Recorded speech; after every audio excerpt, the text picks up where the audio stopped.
Hello everyone, my name is Devdakshan Kumar Patel and today I am going to solve question number 1 to 8 from LeetCode, that is longest consecutive sequence. So in this question we are given an array of integer and we need to find out the length of the longest consecutive element sequence, which means we need to find out the longest consecutive sequence of the elements given in the array and we need to return the length of it. If we look at the examples given below, as you can see, the first array that we have got is 100, 4, 200, 1, 3 and 2. Now if we try to find the sequence in this array, you can find that the longest consecutive sequence is 1, 2, 3 and 4. The length of this sequence is 4, so we need to return 4 in it. If you look at the second example, the longest sequence would be 0, 1, 2, 3, 4, 5, 6, 7 and 8, and length of the sequence is 9.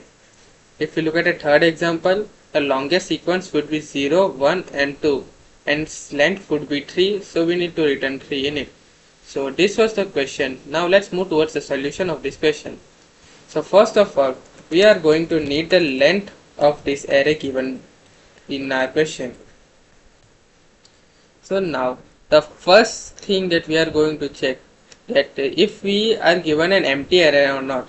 If we are given an empty array, there would be no element, so the longest sequence, the length of the longest sequence would be 0. So if we need to make sure that if the length is equal to 0, then we need to return 0 itself. Now if the second thing we need to do is sort the array. Once we are going to use the sort algorithm to sort this array. We are sorting the array because once we sort the array, we would be able to see the sequences present in the array. Now once we sort the array, we are going to run a for loop from I is equal to 0 to I less than length minus 1. We are going to run the for loop till length minus 1 instead of length because we are going to compare an element with the element in front of it. So if we look at this example, once we compare 1 with 2, we will compare 2 with 3, 3 with 4, but once the loop reaches 4, there is no element to compare in front of it. So this can give an error. To not get this error, we need to make sure that the loop runs till length I minus 1 only. Now in this loop, the first condition that we need to check is if nums of I is equals to nums of I plus 1 or not. This is because if you look at the third example, we are given this array. Once we sort this array, the array will look something like this. The array would be 0, 1, 1, 2. Now if we look at the array, it does not look like it is forming a sequence because we are having two ones in between. But this question skips the duplicate one and only keeps one single one in it. So we will form this sequence would be formed and its length would be 3. So we need to handle the duplicate value. So we need to make sure that once we get any duplicate value, we would just skip that iteration. Now comes the comparison part. If we need to see if nums of I plus 1 is equals to nums of I plus 1 or not. If this condition is true, this means that the two elements are in sequence and we will in that case we will increment the count variable. This will count the length of the sequence going ahead. Now if the condition is not true, then we need to check if the count that we got is greater than max or not. If it is greater than max, then we need to give its value to max. So the max variable will keep on updating every time we find any longer consecutive element sequence. Now after the condition is checked, we need to make sure that the value of count is resetted to 0. This is because once we found a sequence and then we found any other sequence, the counting should start from 0 itself instead of the last count value. So now once the for loop ends, we are going to check the condition if count is greater than max or not again. This is because if we look at the second example, uh, the sequence starts from 0 and ends at 8. Now 8 will be the last value.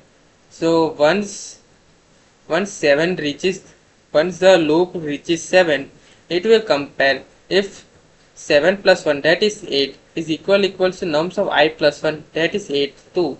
So the condition would be true and the count variable will be incremented and the loop will end. So the last increment would not be compared with the max variable. So we need to check this condition once again after the loop is ended to make sure that we count the last element too. Now after this we would just return max plus 1 at the end. We are returning max plus 1 because if you look at the first example, we will compare 1 with the value in front of it, that is true, the condition will be true and the value of count will be 1. Once we reach I reaches 2, it will compare it with 3, the condition will be true and the value of count will be 2.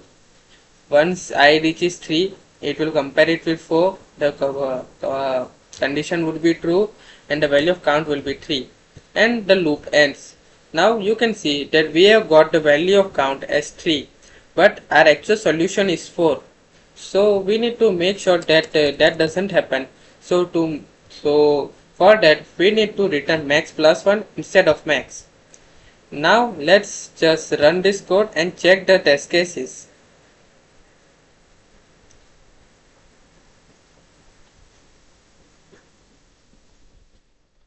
We need to make sure that we are having two variables that are count, that will keep count of the sequences, and max, that will store the max number or max length of the sequences. So now as you can see we have passed the test cases. Now just to make sure, we are going to add our own test case, and let's say we are having values 20, 5, 4, 3, 21. So the two sequences that we have here are 20 and 21 and 3, 4 and 5, and the longest sequence is 3, 4, 5 whose length is 3. So if our solution is correct, after running this code our solution will be 3.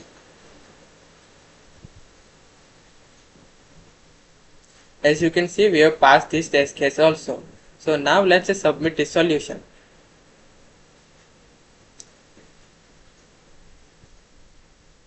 So as you can see the solution was accepted, so which means our code was correct. So this was it from my side. Thank you and have a nice day ahead.